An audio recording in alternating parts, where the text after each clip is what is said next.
Can we go this, please? There we go. Oh, okay. Muddy Brew. Muddy Brew, 30 health. Mwah, love it, gotta love it. Toxic, or not toxic, Poison. Poison alignment, I want to say, is probably the second best.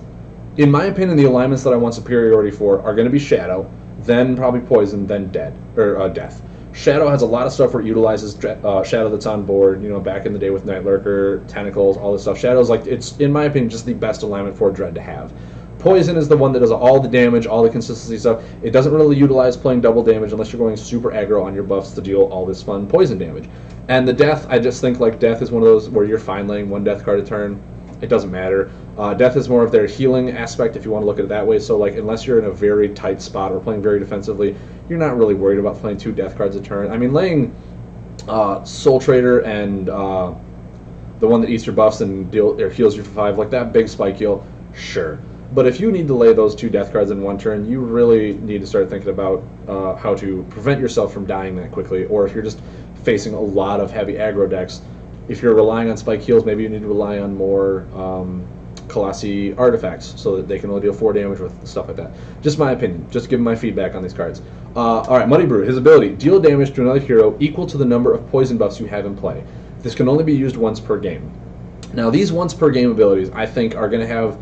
some are going to have major impact on the game. Some are just going to be there to kind of help you push and kill. And I think, like I said, this is one of those that you just want to push and kill from. You want to have it out there to just annihilate your opponent.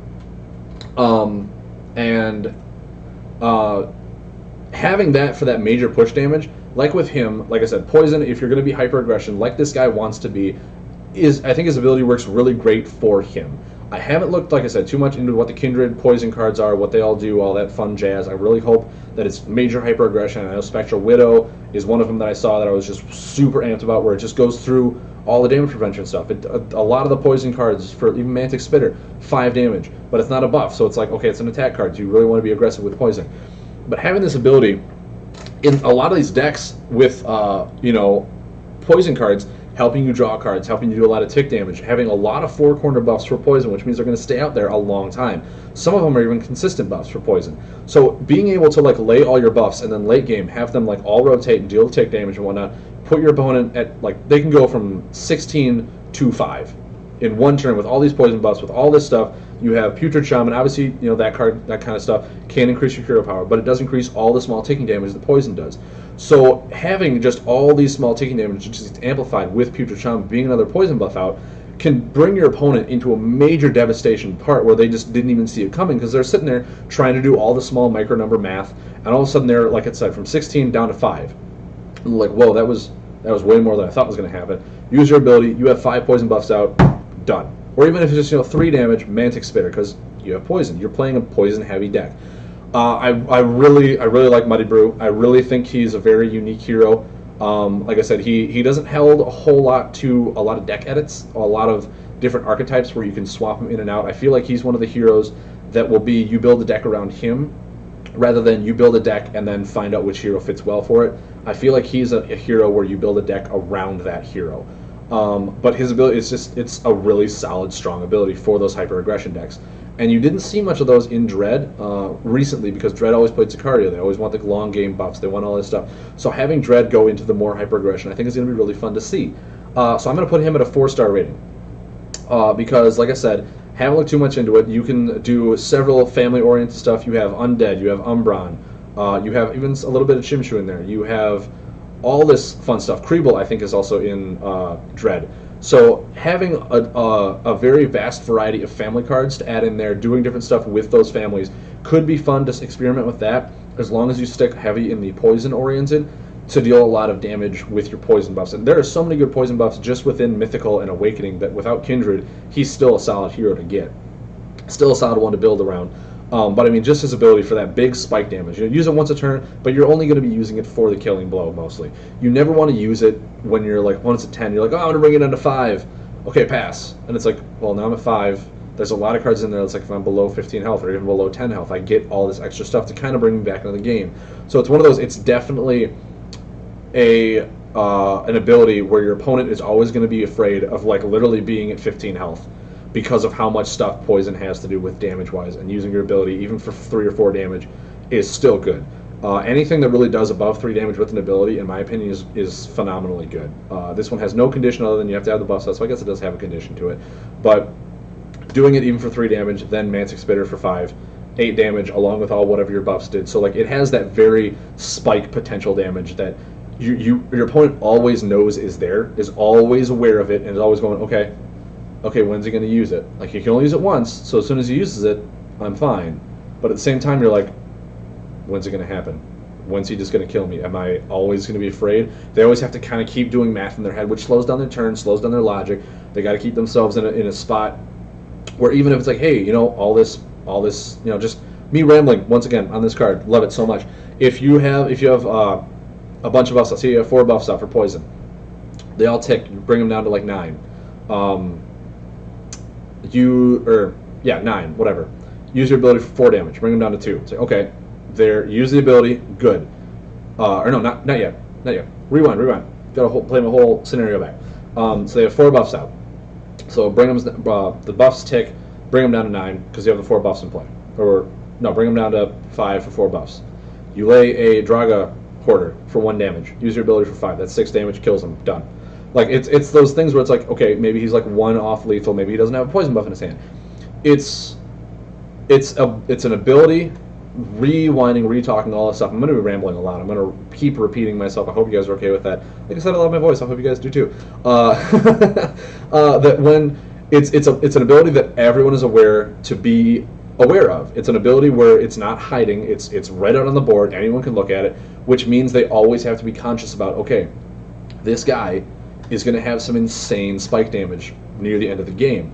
I need to make sure I'm at a very high health, or I'm just going to die out of nowhere. He's going to have a Mantic Spitter, which 5 plus his ability for 4, 9 damage in a turn. Like poison, you think poison has a lot of tick damage with the buffs, a lot of this stuff, not a whole lot of spike damage, and having his ability grant you that spike damage without adding cards to your deck is just always there. It's your big red button that you're going to hit. You're going to break the glass in case of emergency, and you're just going to kill your opponent out of nowhere. That is always there for support, which makes me think that this guy is going to have a major impact on aggression for Dread, which is great because the only Dreads decks we've seen is Control with Sicario. There's been some out there with High Curator Arwen, but once again, runs off their buffs, runs off the tentacles.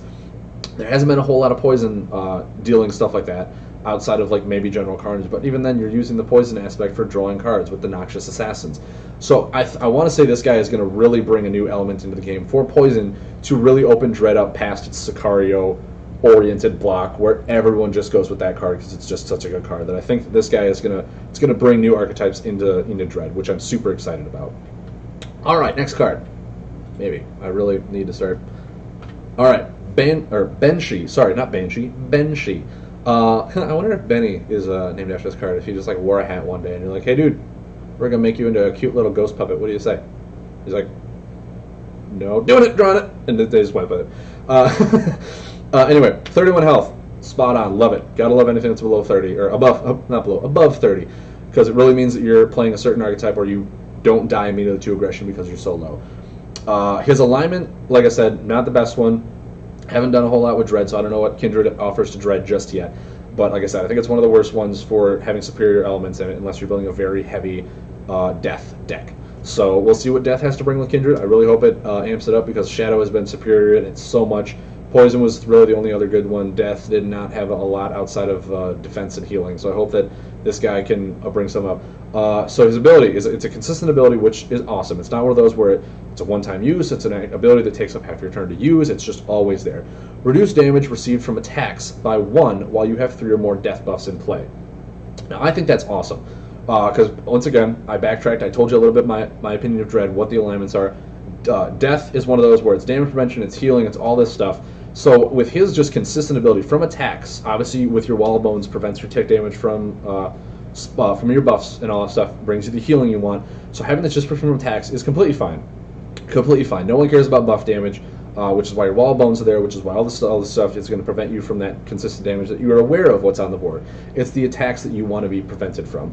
All of them are reduced by 1 while you have 3 or more death buffs in play. Now, as far as I'm aware, there's a lot of really fun new death buffs that are also consistent out there, from what I'm understanding. Even some of the new ones from Mythical that weren't played a whole lot, I think are going to see a lot of really fun play. There's what is it like? It's not graveyard. Well, graveyard is a death card. Um, there is a new one, or not really a new one, but it's from Mythical. I want to say it's death. Sorry guys, I'm looking this up. I just want to make sure I'm correct on saying these names because I don't want to sound like an idiot while saying a lot of this other stuff. No, it's not that one. Where are you now?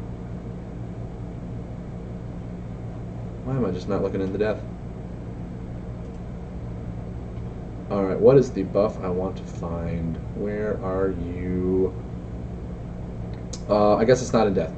My bad. Maybe I was thinking the wrong one. But Stalking Sipid is a consistent buff that stays out, heals you for 3. That one can stay out. Your opponent can do whatever they want with attacks. They're not drawing cards, so it's going to stay out there consistently. If they want to get rid of it, they got to draw cards, which means they got to waste their turn, which means your ability, like anything consistently for death, is going to be really good. And there's a lot of stuff just within the past Awakening and Mythical for death buffs that are very defensive. So just having those consistent ones out there to prevent attack damage, which means that your shadow stuff, like Night Lurker, is going to come out. Your poison buffs, which is like your Draga Scorcher, all this stuff is going to come out.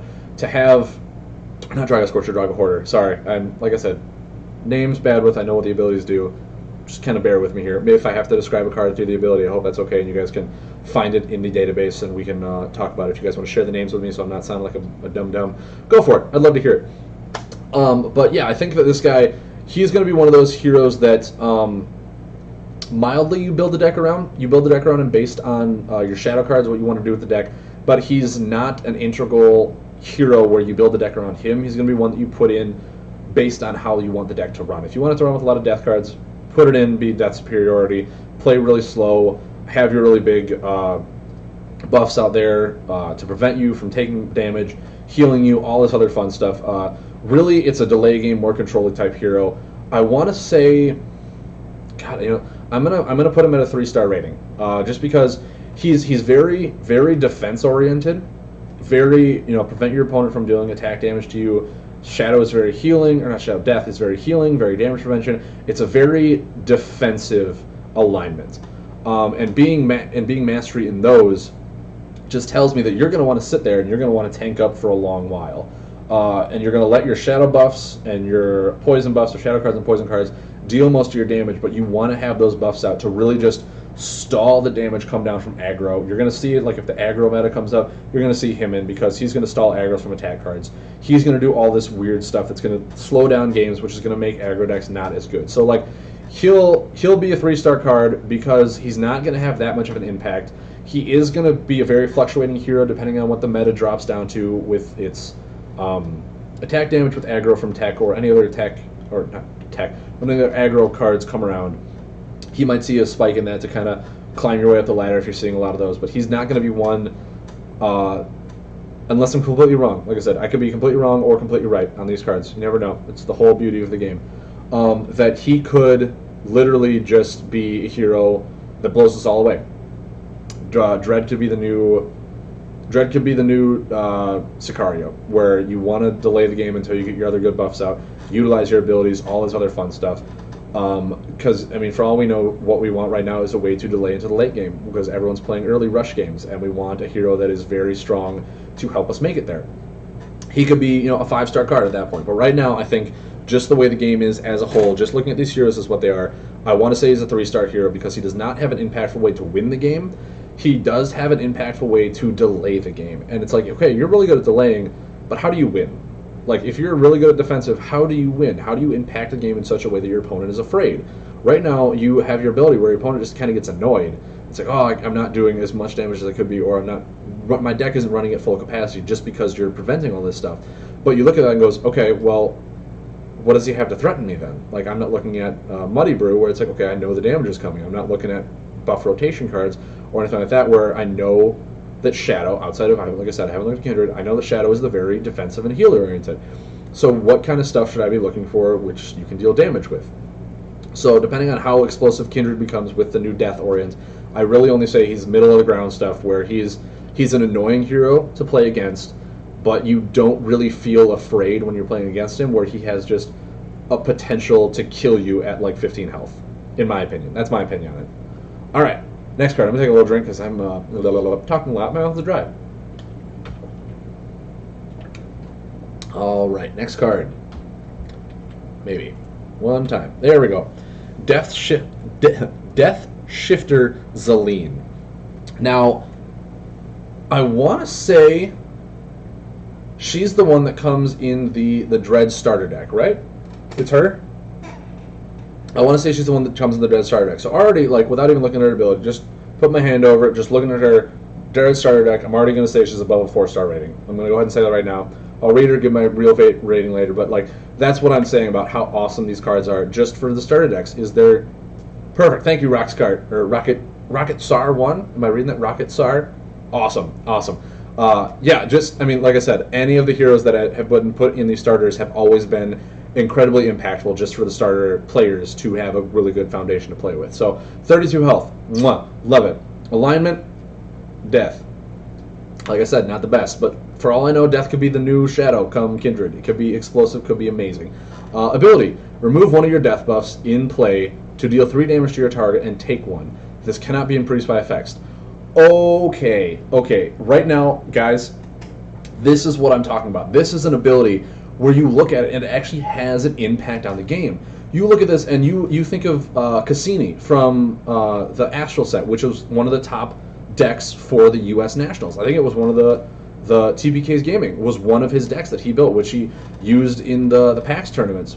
He was running it. He ran it in the U.S. Nationals. I think everyone was, like, over half of them were running Cassini because it's just such a good ability to remove something, deal 3 damage. This one, remove one of your death buffs. Okay, your death buffs are there to be prevent damage, to be healing. Once they've used their effect, throw them at your opponent's face. Okay, my Wall of Bones. Okay, it's on the last corner. I don't really care about damage prevention too much. I'm going to chuck this Wall of Bones at your face, or I'm going to lay Soul Trader. I'm going to chuck Soul Trader at your face with this ability. I'll heal for 7, deal 3 damage to your face. Obviously, you take 1 damage. Oh, boo-hoo, take 1 damage. Sometimes, like with Death, you even want to take 1 damage. You want to do stuff that could allow you to do a lot of really fun stuff. So, I really think that this one is a 5-star card for Dread right off the bat, just because it's not a one-time use ability like Star Tamer Kalik, I want to say is what his name was, the Astral one, where it's a mulligan. That was phenomenal. That one is just going to be high par. But this one is just continuous damage for Dread, for utilizing your defense and heals in the early game to prevent it, and then just start throwing them at your opponent's face. Just chuck them away, because with Soul Trader, one of the best heals for Dread in the game right now, but has such a drawback if you have no way to remove it. So you needed, like, Night Lurker, or you needed Devourer. You needed cards to remove those buffs, those negative buffs that have effects as they continue the game. This one, it's built right in. So you don't even have to run Night Lurker. You don't. I mean, you'll still run Night Lurker because that's a good card, but I mean, depending on what these new Death cards are, she is going to be a staple for Death. She's going to be way better than the last one. Sorry, I have the names wrong. Death Sifter Zaleen. She's going to be way better than it. Or no, this is Death Sifter Zaleen. Benshi. She's already gonna be way better than Benshi, just because her alignment's better. I think her starting health is 1 better, and her ability is just going to be remove a buff, deal damage to your opponent's face. And like I said, with Death, with the basis of Death, from what I know, what I understand about the game, is all defensive, all healing. Having the ability to turn those defensive and healing cards into additional damage, so that your poison cards, so your shadow cards can do all this other stuff. It's like it's getting a 2-for-1 value out of it, because that ability is so good. Like I said, Cassini was a groundbreaking card for Astral. Discard a card, deal 3 damage. You're always going to want that stuff to just have chip damage, deal 3 damage. Any ability that can deal over 2 damage or has 3 damage minimum is already a good card. Already a good card, in my opinion. It's going to be so good. Like I said, this one is going to be great. People are actually going to start building Death decks around it, which is going to be awesome, because I cannot wait for that new, or that old combo. I think it was Rigor Mortis, like 3 clunking corners and 18 damage. Where whenever you lay a Death card, play that buff. I didn't see that buff a whole lot. Everyone was running like, I cannot think of the cards now. The Shadow Mist, prevent your opponent from attacking. They all run Torment. They all run all the, like, the 10 damage ones to make your opponent move cards back. They all run, like, the solid just damage ones. With a mastery over Death, running Rigor Mortis could be potential amazing burst damage, especially if you're like, okay, I'll lay Rigor Mortis. Then in 1 turn, I'll lay Soul Trader, heal for 7, throw it at your face for 3. Chips for, so your Rigor Mortis chips for 1. Next turn, you know, Soul Trader, Wall of Bones, just whatever you want to do. We'll tick Rigor Mortis for 18 damage. Just boom, hit him right in the face. Next turn, Soul Trader will tick for 1, but the Wall of Bones prevents it. Throw Soul Trader in the opponent's face. So you're obviously minus the 1 damage because of Soul Trader, but that's another 3 damage to their face. It's very consistent, has some good burst potential, but anything that utilizes your healing and prevention to then deal extra damage in just a way where it's not even really a drawback at that point, is insane for this game, because you're 30 cards, limited card pool. It's not 60 like Magic the Gathering. It's more like Hearthstone with 30 cards. But getting multiple effects from one card, getting multiple uses out of one card, even if it's just tossing it at your opponent's face in a cool Gambit style where you light it on fire and throw it up their nose, whatever you do, that is going to be a groundbreaking ability for this game, and I want to say it's a 5-star card right off the bat. People are going to be playing this right out of the booster packs. People are going to be modifying the starter decks just for this card, and it's going to be awesome, and I cannot wait for it. Next one, Lord Blightveil. 30 health, all right, solid health. Poison ability, or poison supremacy, mastery, or whatever you want to call it. So we're already looking mid-range right about there. We're looking for more of the poison damage. Ability, deal 2 damage to your target if you have 3 or more poison buffs in play. This cannot be increased by effects. This one already doesn't seem that powerful to me. It's only 2 damage. You have to have 3 poison buffs in play. Like I said, with a poison mastery, a lot of the poison buffs, with a lot of 4 corners, you're going to have a lot of poison buffs out in play. So that's going to be fine. That's going to be fine to do. My watch is just irritating me. I'm sorry, guys, if I'm doing this a whole lot. Let me just take this thing off. This is bugging the crap out of me. It's already going to do, you're going to have a lot of chip damage, a lot of poke damage, but having an ability that's just 2 damage, takes up half your turn, I don't think is going to be worthwhile. I almost want to say he's going to be like a 1-star card. This guy is not going to see play. You're never really going to want to see play, especially because, like I said, the last one in Astral was deal 2 damage to your opponent. I already forgot the ability. It was deal 2 damage to your opponent if something with a condition to it, I believe. With this one, that at least the Astral could get around the prevent the first 2 damage in a turn, all this other stuff. This one, your buffs all rotate your poison ones. Almost all poison buffs have a number on their corner, so they're going to be doing the damage, which means that buff that we're trying to just use the 2 damage to get around is null and void already before you even use the ability. The buffs are going to soak up that damage. They're not going to do what they're supposed to do. You're already wasting a card on getting through the damage prevention. Dealing 2 damage, when you have Muddy Brew and you have 3 or more buffs out, Muddy Brew, mind you, it's 1 time per game, but it's 3 damage instead of 2. And dealing 2 damage to take up half your turn, it's just not good. It's not good. You could have cards in your hand that would just 3 damage attack that are better than dealing 2 damage, not letting you draw a card for that. I know, okay, it doesn't use a card in your hand, fine, but it does take up one of your 2 action slots. With Toxin, or with Poison, you can lay Noxious Assassin, you can do all this fun stuff, but having an ability that only deals 2 damage is very weak in this game. It's not going to see a whole lot of play. I want to say this guy is, I even said I probably wasn't going to give 1-star ratings, but this card right there, I think is just a 1-star rating. I really love his artwork. I think it's awesome. I think he should have been, at least that artwork should have been more of a prominent, giving me deal 3 damage if you have 3 or more poison buffs. That would have been awesome. That would have been beautiful, because you're always going to have a lot of poison buffs out. You're always going to want to utilize his ability, which, with that much damage in his ability, will slow down your card draw, which will make you want to kind of wait and not use it every turn, because then your poison buffs will rotate. You won't be able to lay as many to keep them on the board. Having it be 1 more damage, I really think would have stepped this guy's power level up from maybe even a 1 to a 3-star. Because, like I said, anything that's 3 damage is going to be a solid impact on the game. 2 damage is just, it's not worth activating. It's not worth playing for a continuous ability that you always have access to. It's not strong.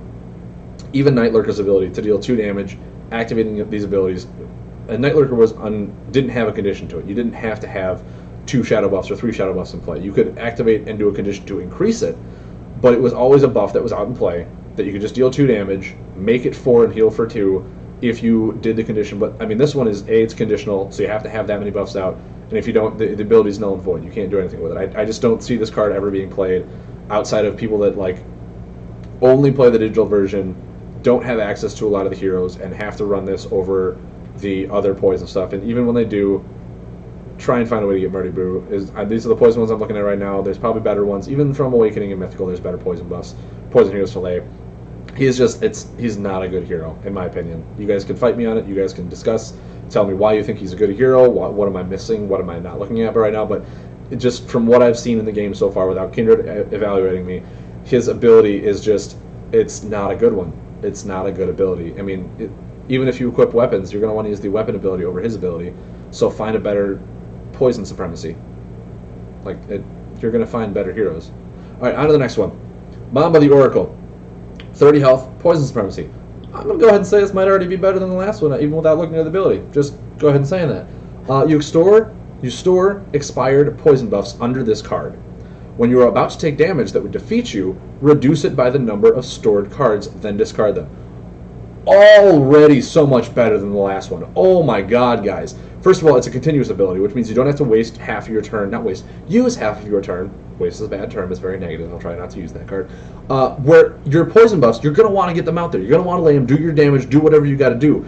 But then your damaging cards then, in turn, become defensive cards, which is why the Death Shifter Zelene was such an impactful card. You get multiple uses out of one card. So you lay your Draga Hoarders, you lay your cards, I can't think of it, it's 3/1/1/1, it's all chip damage on the card. But then as soon as they expire, you store them under your card.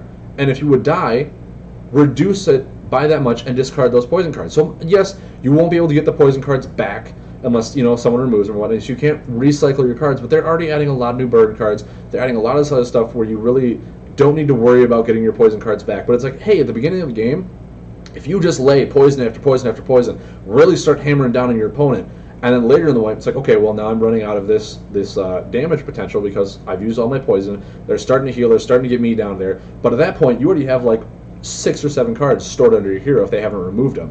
Which, you know, if it's 1 or 2 damage, they're like, I don't care. I'll let that run out. That's fine. I'll take the 2 damage. I'll prevent the 2 damage. I'll heal.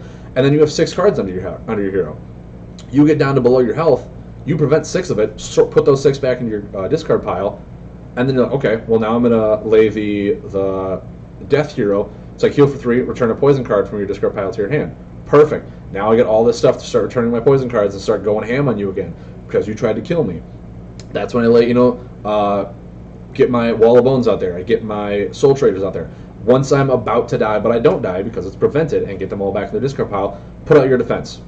Put out your healing, just spike heal back up, get your poison cards back, start going ham on them. This card also, to me, in a sense, makes it so that's one archetype of playing with it, but also you don't want to really essentially play all of your poison cards because it's not like you get healed. It's not like the Ritual of Death or whatever, the 7/7/7/7 corner combo buff where, like, if you're about to die, you heal and do all this. It's not like Xyrus where you just discard a shadow card and you don't die, instead you like heal for something, I think is what it is. It's literally just damage prevention. So like if you're at 1, they take you for 1, you reduce the damage, all the poison buffs go away. It's not like if you would overkill by 3, take 3 of those cards out, the rest still stay there for damage prevention. That would make this card a 5-star card because that's broken to have just continuous damage prevention. But having them discard all of them and then they can chip you for another 3 and you're dead. So it's one of those, like, it's kind of like Crystal Core in a sense. Depending on how much damage they do, it's like Crystal Core. Which Crystal Core was one of the best items in Mythical and Awakening. So this one could be just broken above all beyond belief. But it's one of those where, like, you don't want to utilize all of your poison right away, because if they get you down that low, having 8 poison buffs under you and they only deal 2 damage, moving that 8, killing you the next turn for 2, it's one of those you kind of have to outweigh of how fast you want to go with the deck, how aggressive your opponent's going to be. Do they do really chip damage? Do they do explosive damage? Do you want to hold back your poison cards? It's going to be one of those where you really think about playing this hero properly, along with what buffs do you want to do. Maybe you'll play some buffs out there. It's like, okay, well, I don't want all these poison buffs to go away, so maybe I can find a way to store them before they go into the hero. Maybe I can return them into my hand. It'll utilize you, make you want to actually try to put in some different items. It'll make you almost want to remove them from play yourself so that they go into your graveyard rather than getting stored into your hero so you can bring them back sooner. It's going to be a very unique type of hero to play. Obviously, like I said, just her ability to be able to use your attack cards to be more of defense near the end game is great on its own. But you want to make sure that you don't have, like I said, 14 cards under your hero. None of your poison are in your graveyard. You used all your poison, so you can't lay into the combos. Someone hits you for 1. You prevent 14 out of the 1 damage. Then they hit you for 5, and you're dead. So I think this card is going to be I want to say 3.5, possibly 4-star card for poison. Otherwise, it's going to be a 3-star card because I think its ability is very, very well done. Working around, like I said, techniques like Crystal Core was in the past. Working around your attack cards or your also defensive cards near the ends, which is what Poison really wants, is to be able to double use out of their poison cards. but there is several ways to work around it where it's not a broken ability that's going to make you extremely powerful. It's not going to make you one of those decks that's like, I have so much potential of not dying. I have so much potential with regen from my discard pile. It's like, there's a lot of ways to beat it. There's a lot of ways to work around it. You just got to start playing smart. So it is a 3-star card for Dread, but I do think within the poison it's between 3 and 4 because the other poison ones we've seen have not been that good except for Muddy Brew, a lot of this other stuff. But it's a solid card to build a poison deck around if you don't have the poison heroes that you really want. I think this card is a very solid one for testing out the meta, for finding a good poison deck to base it around. Very situational. You can swap out poison heroes for this one, that one, find out what works. But it's not going to be one where it's like everyone needs to run Mamba the Oracle. Everyone needs to run this hero because it's so good. It's right there in the middle, solid foundation. It's not good, it's not bad. It's just, its ability is solid. It's a solid card for solid decks. Have fun with the card like I'm going to. But I don't think it's going to be anywhere near the top tier. It's not going to make it to tournaments because people are going to find other better decks. People are probably going to run Crystal Core to get access to Crystal over just using this ability. That's my take on the card. If you guys want to, like I said, give feedback, I'd love to hear from you, like why you think this card is better than I gave, or why you think this card is worse than I gave. But I hope my explanation is it's coming through to you guys. I hope I'm not just talking out my butt. I hope I'm not just saying these stuff and he's going, yeah, it's okay. I hope you guys are somewhat understanding what I'm saying. You're coming from my retrospective. I'm not going off of what other people have said. This is just how I'm seeing the card as is, how I'm reading it, what I think of the current meta right now, as opposed to the future meta of why I think this card is just, it's a 3-star. It's right in the middle. Not good, not bad, just a solid card. All right, on to the next one. Talia Shadeborn, Mastery in Shadow. I don't think we've ran into a Shadow Mastery yet, which is good. No, everything else has been Poison or Death. So, I mean, this one is hopefully going to compete with Sicario. We'll see what the ability. 29 health? Meh. I mean, it's okay. It's not 30, not above it, but it's fine. Ability, rotate one of your undead buffs 2 steps forwards. I can already tell why they gave this one such a low health, because that ability is ridiculous. I mean, oh my god, you don't have to draw a card and be conditional towards it. It's just, hey, I have an undead buff. I'm going to use my ability to rotate it 2 steps forward. If this is going to lead more into a aggro deck, more into a hyper aggression deck build with Shadow. I really hope Shadow has to do a lot of the like Death or Spirit. I can't remember what that. Oh, it's undead. It says right there. Duh. And undead buffs. I want to say a lot of the undead buffs are actually going to be more along the death oriented. I don't know how many shadow buffs are now death, but I know like the Skull one is X33 is an undead now. The Shadow Reaper is XX4 is undead now. Just getting those to rotate 2 steps forward. Like I said, play it, use your ability. That the Skull one is going to deal 6 damage. The Reaper, you're going to rotate it. You heal for 4, deal 4. Big swings on some of these very simple cards that were already run before, which are just going to be improved by this hero. This hero, I think, is one of those heroes that you have to build a deck around, because it is a very family-oriented one. It's not one that can be replaced just by putting it in for its mastery. It's, you want to build a deck around it for its ability. And actually, I think with all the undead cards that can heal you and deal damage and stuff like that, starting at 29 is not very detrimental to this deck or this hero, because you're going to heal right away. I mean, you think about it. Sorry, guys, excuse me. You think about it, your first turn, you lay the XX4. God, I feel really bad for not knowing these card names, because I should start knowing them. I know what they do. I know what to look out for. Bone Reaper. You lay Bone Reaper, first turn, rotate it, heal yourself for 4, deal 4 damage to your opponent. That's first turn 8-point swing with 1 card. You're already up to 33. They're down to whatever they were, and you're like, okay, your move. I did a 1-turn, 1-card move that's 8-point damage swing on the first turn. That screams aggression. That screams just continual pace. Like, it's not 1 step, it's 2 steps forward, which is just so good. You're going to want to load that deck up with undead cards. You're going to want to load it up with just card draw, maybe rewind, maybe just like, play multiple buffs in a turn, really get your hand size going so that you can utilize 1 buff rotated 2 times, 1 buff rotated 2 times, or even just like, lay the buffs, get them all out there, your defensive wise ones or your attack ones, have them start ticking, then you lay a really powerful one, rotate it 2 more times. You have that potential for a big spike damage, which is what Dread, I honestly don't think had a whole lot, because the spike damage came from several turns of build-up to get all these tentacles out, getting all the, stuff out where once you activate an ability, that's when you did like 2, 2, 2, 4, 2, and all this other stuff where it was a buildup of damage over time. It wasn't really spike. Where this one, I think, has the spike potential, which is what aggro really wants. Aggression wants you to bring your opponent down, chip, chip, chip, and then just punch him in the face. Just one big knockout punch, like Mike Tyson, right to the lowered left jaw, right in the weak spot. Like one of those where abilities like this that make it so you don't have to wait 2 turns is incredibly beneficial to a game where you see the board, you know what the board is going to do in the next few turns with rotation buffs, and for you to be able to skip those turns to have those buffs go forward is what makes these cards so powerful. That I honestly want to say Talia Shadeborn is going to be a 4-star card. She's going to be a 4-star card in Dread because not a lot of people are going to see or play a lot of aggression. They're still going to want to stick with Sicaria. They're still going to want to lay these tentacles. So when you see Shadow Supremacy, you're going to want to think, okay, I'm playing another Night Lurker. I'm using, tentacles. Obviously, you're still going to play tentacles in this deck because it's an ability that you activate. Even if you don't get to rotate, the tentacles will go off, so it's just a bunch of damage. And then all this other stuff with Shadow. And I think there's some cards that's like, hey, once these buffs expire, store them under here. If 3 of them or something like that, there's some weird storing mechanics now in this new set, along with the old set, that I think getting your buffs to rotate faster, getting them to actually expire, over giving your opponent a chance to remove them with buff removal is going to be a major impact where you don't have to wait and you don't have to cross your fingers going, all right, guys, let's work around Shadow Puppet or let's work around Crystal Leech. No, lay this card, rotate it to its final corner, and be like, all right, if you want to waste a buff removal on something that's already done its thing, go for it. Like that's what is really impactful about this is you don't have to worry or cross your fingers and hope that the opponent doesn't have buff removal. You can rotate your buffs so quickly and so precise that they just go to full effect before your opponent has a way to react to them. All you got to do is wait for their Mountain Fort or their Moss Ridge Defender, anything to be off the board, lay that spike damage, which is just phenomenally important to me. So I think this is a 4-star card for Dread.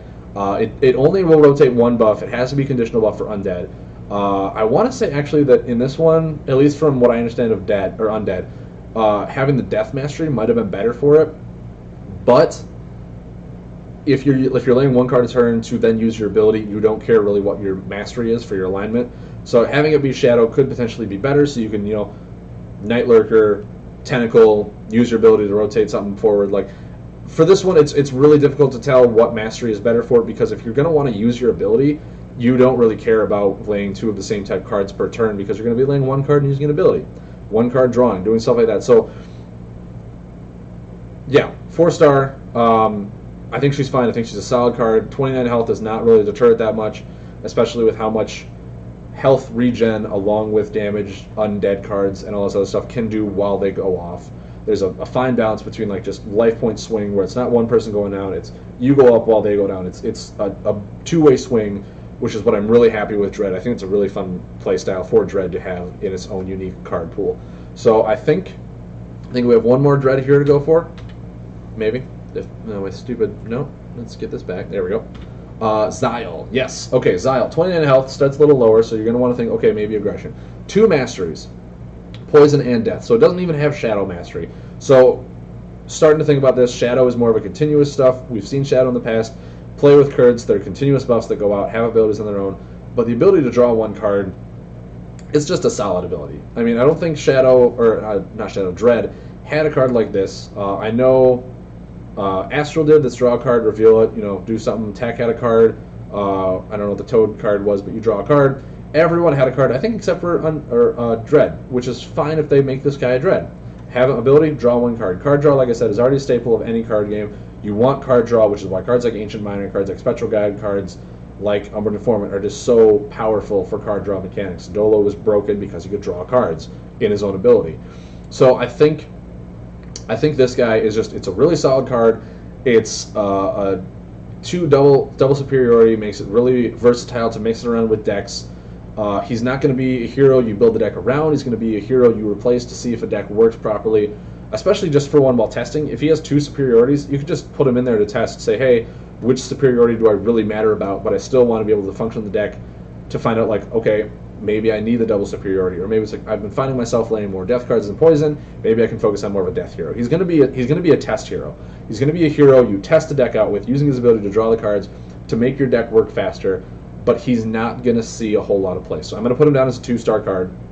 A lot of people can be upset by that. His ability is really good. Draw 1 card. Anything that, like I said, allows you to draw cards, really good.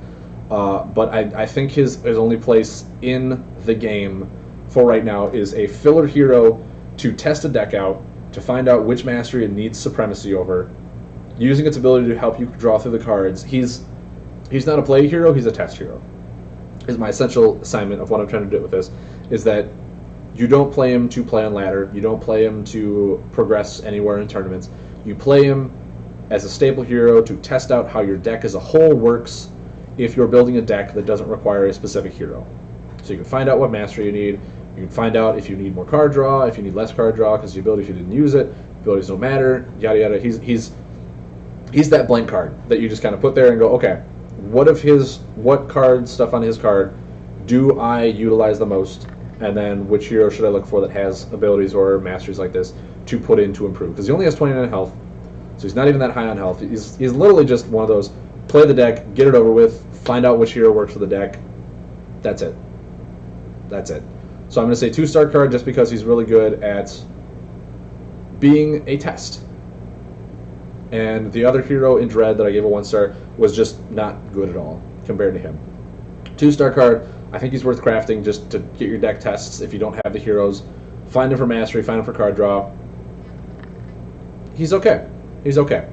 All right, we're on to Mountain.